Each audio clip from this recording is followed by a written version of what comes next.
Our next step is to cut out our lettering. Now, if I was going to recreate the project over again, I would cut out the letters for boo. You can certainly do a longer word if you wanted to do spooky or some other Halloween word, you could do that. And if you wanted to also, I didn't know this for a really long time, so I just thought I would share.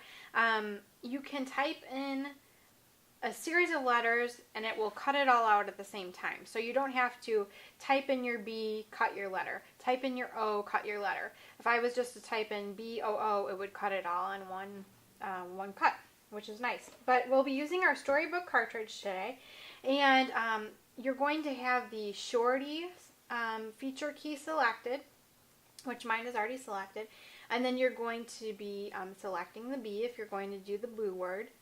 And then the height of our letter is 3.5 inches. So I've got my paper loaded in. This happens to be a basic gray paper, and it's from the Erie collection, and I think it's the spider web paper. So it's got spider webs on the reverse side and bats on this side. So this is what we're looking for. And I'm just going to press cut.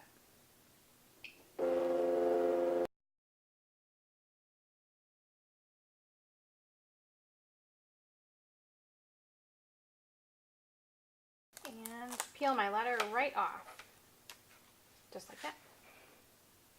And then this will be adhered onto my page. Now if you want to, you can use pop-up dots and you can rise it up a little bit. That's what I did on the original project. Or you can just run some Glue Lighter Pro glue adhesive on there and stick it down. So you can just adhere your letter on. And you can use Flour Soft if you want, or like I said, pop-up dots. And that will go right down in the middle of our page. Then we also have some of these cool little stars from the Prima flower company. And I just trimmed off a couple little stars with my Tim Holtz scissors. And you can stick them down in here. And they're wire, so it's nice. You can kind of bend them around and they'll give it a little bit of a dimension, just like that. Then the other thing that we created on our original project is that we created some of these little tags, and they say beware, and this one has a spider and it has October 31st. And what we used to create those was this cool paper by Pink Paisley. And like I said in the intro, what's really nice is that you just cut out basically your little square here and you have your instant tag created. So for this one, I just cut around the circle here.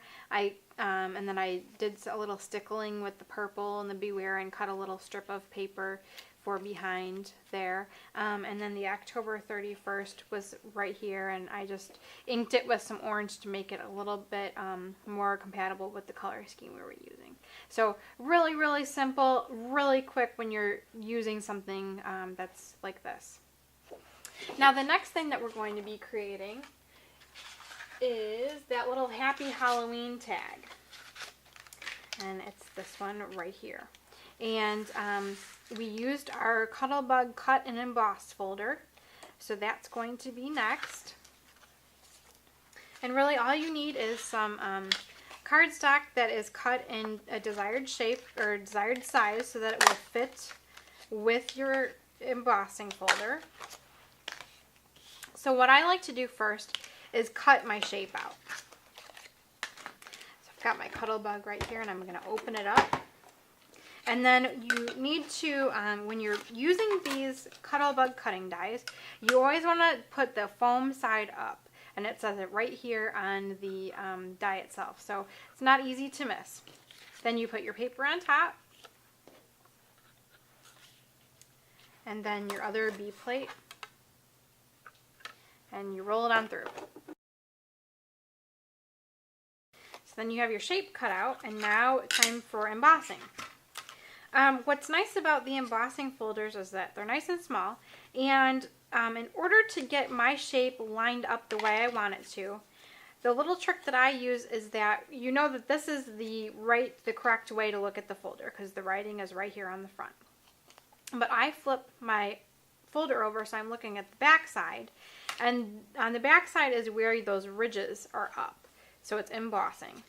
And I just place my shape right where it needs to go. This is just an easier way to see where that embossing is actually going to be.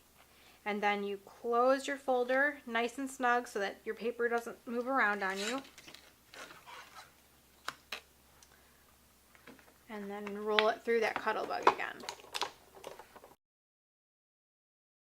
And you have a really cool embossed Happy Halloween little tag. Now you can leave it like this if you want to, or you can you put some black embossing powder on there if you've got a little embossing pin and you can outline the letters. You can also just ink it. So you can use some of the Tim Holtz distressed ink if you want to, or you can use something like StazOn. And you just put this down face first and just kind of tap so that that ink is absorbed into the high points. So as the more you do it, the darker it will get.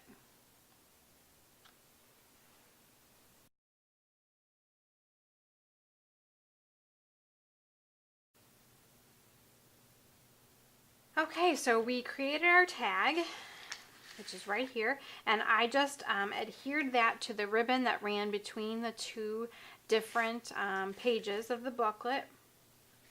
So that would go right here. Now, another really cool thing that we did is we used one of the Tim Holtz bead chains as our hanger. So originally it was kind of a silver color. You'll see it when you get the package. It's kind of a silver. And we used the pitch black alcohol ink in order to color the metal. So that's what's really great about the alcohol ink, is that you can use it to change the color and match whatever project you're working on. So in order to make this work for us, we just took some of the bead chain and we tucked it behind the green piece of paper here. So we just bent that up slightly and then just fished it through the holes on either side, and then attached it with one of the clasps at the top.